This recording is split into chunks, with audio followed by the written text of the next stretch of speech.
সুপ্রিয় দর্শক সকলকে স্বাগতম। আমরা আজকে মোস্ট ইম্পর্টেন্ট একটা ক্লাস নিয়ে আপনাদের সামনে উপস্থিত হয়েছি, যেটা ত্রিপুরা ফরেস্ট ডিপার্টমেন্টে, বিশেষ করে ফরেস্ট ডিপার্টমেন্টের ফরেস্ট গার্ড এবং ফরেস্টারের জন্য আপনাদের যেটা কোয়ালিফাইড মার্ক, যেখানে 100 মার্ক রয়েছে, ঠিক আছে, 100 মার্ক রয়েছে।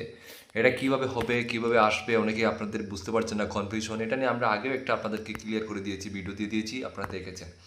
তো আজকে এটা থেকেই আপনাদের জন্য কিছু প্রশ্ন নিয়ে এসেছি আজকের ক্লাসে। সুন্দর করে আমরা এটা বুঝবো, ঠিক আছে। 10টি প্রশ্ন নিয়ে এসেছি, ক্লাসটা সেসব দেখবেন এবং অবশ্যই শেয়ার করবেন। আর আরেকটা জিনিস বলে দিই, আমরা যে আমাদের ফরেস্ট গার্ড এবং ফরেস্টারের যে কম্বো অফার দিয়েছি 999, নিচে ডিটেলস আছে, হোয়াটসঅ্যাপ নাম্বার দেওয়া আছে। যদি আপনারা নিতে চান, কালকেই এই পর্যন্ত অফারটা আছে। নিতে চাইলে ভিডিওর মাধ্যমে নিতে পারেন, নিতে চাইলে আমাদের হোয়াটসঅ্যাপে মেসেজ করে নিয়ে নেবেন, ঠিক আছে। তো ক্লাসটা শুরু করছি। দেখুন আজকের প্রথম যে প্রশ্ন, ঠিক আছে, তোমাদের আবারও বলছি, যেটা বাংলা ল্যাঙ্গুয়েজ রয়েছে সেটা থেকে দেখো, বাংলা ভাষার আদি নিদর্শন কোনটি এবং এটি কোন যুগে রচিত হয়? ভেরি ইম্পর্টেন্ট প্রশ্ন। উত্তর হবে, দেখো, বাংলা ভাষার আদি নিদর্শন হলো চর্যাপদ, ঠিক আছে, মনে রাখবে। বাংলা ভাষার আদি নিদর্শন হচ্ছে চর্যাপদ, ঠিক আছে। কোনটি? সেটা হচ্ছে চর্যাপদ। এবং এটি কোন যুগে রচিত হয়?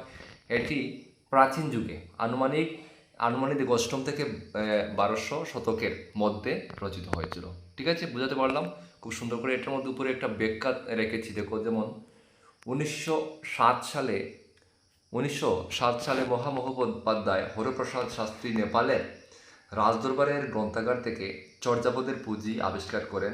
এটি মূলত বৌদ্ধ সহজিয়াদের সাধন সঙ্গীত বা গান, ঠিক আছে। নেক্সট প্রশ্ন দেখো। নেক্সট প্রশ্ন হচ্ছে, বাংলা ভাষা কোন মূল ভাষা বংশ থেকে এসেছে? বাংলা ভাষা কোন মূল ভাষা বংশ থেকে এসেছে?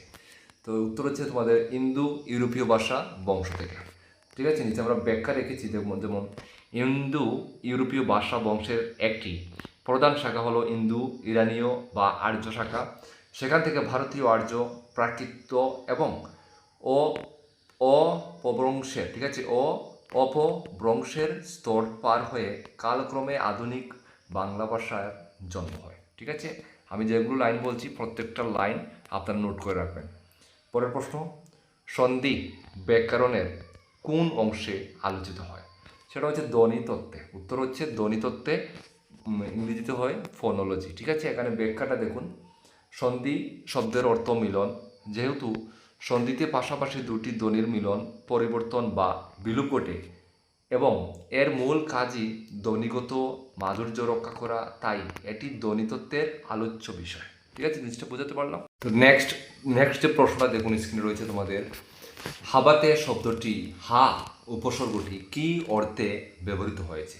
ঠিক আছে, হাবাতে শব্দটি হা উপসর্গটি কি অর্থে ব্যবহৃত হয়েছে? উত্তর হবে অভাব অর্থে, ঠিক আছে। ব্যাখ্যা দেখো, হাবাতে শব্দের অর্থ হলো ভাতের অভাব যার। এখানে হা একটি খাঁটি বাংলা উপসর্গ, যা কোনো কিছুর অভাব বা শূন্যতা বোঝাতে ব্যবহৃত হয়, যেমন হাগর বা হাবাতে, ঠিক আছে। বোঝাতে পারলাম। আচ্ছা, পরের প্রশ্ন দেখো, খাঁটি বাংলা শব্দে কোন দুটি বর্ণের ব্যবহার সাধারণত হয় না?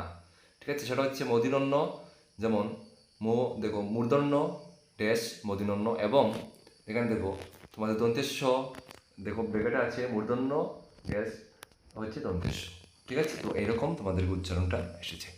ব্যাখ্যা দেখো, যেমন নত্য বিধান ও সত্য বিধানের নিয়ম অনুযায়ী মূর্ধন্য ড্যাশ মদিনন্য এবং মধুর্ণ ড্যাশ দেখো এখানে তোমাদের মদিনেশ্ব এর ব্যবহার কেবল তৎসম বা সংস্কৃত শব্দেই সীমাবদ্ধ। কাঠি বাংলা তদ্ভব দেশি বা বিদেশি শব্দে এদের ব্যবহার হয় না, ঠিক আছে। যেমন গভর্নর বা পোস্ট বানানো দন্তন্য বা দন্তেস্ব হয়, ঠিক আছে। বুঝাতে পারলাম। আচ্ছা, পরের প্রশ্ন দেখো, সিংহাসন কোন সমাসের উদাহরণ এবং এর বেশ বাক্য কি? তো উত্তরে হবে, এটি মধ্যপদলোপী কর্মদ্বারয় সমাস, ঠিক আছে। যেমন বেশ বাক্য হচ্ছে সিংহ চিহ্নিত আসন। ব্যাখ্যাতে দেখো, যে কর্মদ্বারয় সমাসে বেশ বাক্যের মধ্যবর্তী পদ বা পদগুলো সমস্ত পদের লোপ পায়, যেমন এখানে চিহ্নিত শব্দটি লোপ পেয়েছে, তাকে মধ্যপদলোপী কর্মদ্বারয় সমাস বলে, ঠিক আছে। এগুলো হচ্ছে দেখো গ্রামারের বিষয়, এগুলো মুখস্থ করার জিনিস নয়, এগুলো বেশি বেশি করে প্র্যাকটিস করতে হবে, ঠিক আছে। পরের প্রশ্ন দেখো, সূর্য উঠলে অন্ধকার দূরীভূত হয়। এখানে উঠলে কোন ধরনের ক্রিয়া? ঠিক আছে, এখানে যে উঠলে বলা হয়েছে এটা কোন ধরনের ক্রিয়া? সেটা হচ্ছে দেখো অসমাপিকা ক্রিয়া। ঠিক আছে, দেখো অসমাপিকা ক্রিয়া ব্যাখ্যাতে কি বলা হয়েছে? ক্রিয়া দ্বারা বাক্যের অর্থ সম্পূর্ণ হয় না এবং শ্রোতার মনের আকাঙ্ক্ষা অপূর্ণ থেকে যায়, তাকে অসমাপিকা ক্রিয়া বলে। ঠিক আছে, এখানে সূর্য উঠলে বলার পর বাক্য শেষ হয় না, তাই এটি অসমাপিকা। ঠিক আছে, বুঝাতে পারলাম? পরের প্রশ্ন, চলিত ভাষার প্রধান দুটি বৈশিষ্ট্য কী কী? তো চলিত ভাষা পরিবর্তনশীল এবং এটিতে তদ্ভব দেশি ও বিদেশি শব্দের ব্যবহার বেশি হয়। ঠিক আছে, ব্যাখ্যাতে যেমন রাখা হয়েছে, সাধু ভাষার মতো চলিত ভাষা ব্যাকরণের কঠোর বা প্রাচীন নিয়মে বাধা নয়। এটি মানুষের মুখের ভাষার কাছাকাছি, কৃত্রিমতা বর্জিত এবং এতে সর্বনাম ও ক্রিয়াপদের সংক্ষিপ্ত রূপ, যেমন করিতেছিল থেকে করেছিল ব্যবহৃত হয়। ঠিক আছে, জিনিসগুলো লক্ষ্য করবেন। নেক্সট প্রশ্ন দেখো, হাতি শব্দের দুটি প্রতিশব্দ বা সমার্থক শব্দ কী কী? সেটা হচ্ছে করি এবং গজ। ঠিক আছে, অন্যান্য প্রতিশব্দ দ্বীপ, মাতঙ্গ, বারণ।